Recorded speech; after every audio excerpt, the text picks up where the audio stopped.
The pretty woman theory. We've all seen it. Julia Roberts is shopping on Rodeo Drive. She's dressed in her professional gear and gets that infamous attitude from the saleswomen. And of course, we're all cheering when she stops back by the store in her newly purchased couture, arms laden with shopping bags, and delivers my favorite line of all time. "You work on commission, right?"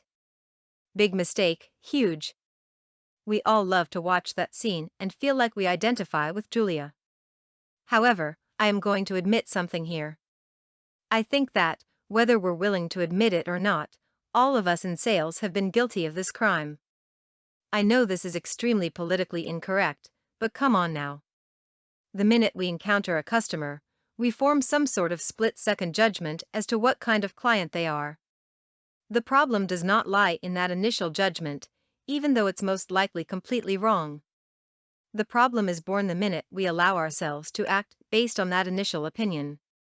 The single most powerful sales and marketing tool we have is word of mouth from past and current clients. By the same token, the fastest way to lose business is for one person to have a negative experience with anyone associated with your company. If that happens, you've not only lost that person's business, but most likely anyone that person happens to talk to while they're still upset, and by proxy, anyone that second person talks to, and so on and so on. So what lesson can we learn from everyone's favorite working girl shopping experience? I know you've heard it over and over again, but seeing this happen over and over again in stores across the country, I think it definitely bears repeating. Every person you come in contact with is a potential sale. Every potential sale is a potential commission for you and a potential increase in your company's profits. It's really that simple, but from my personal experience as a customer, most salespeople don't seem to get it. All customers want is to feel that you appreciate the fact that they're spending money on your product. They don't want to feel as if you're looking down on them, and they certainly don't want to feel as if they're interrupting your day of leaning against the wall looking bored. If you ask me, projecting an air of self-importance is the single easiest way to fail at retail or any other type of sales.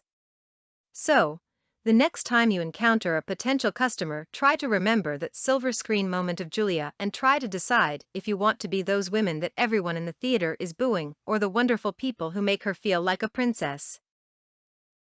For more content like this, please visit learnforfree.biz. Content produced and distributed by AllSuperInfo. All rights reserved.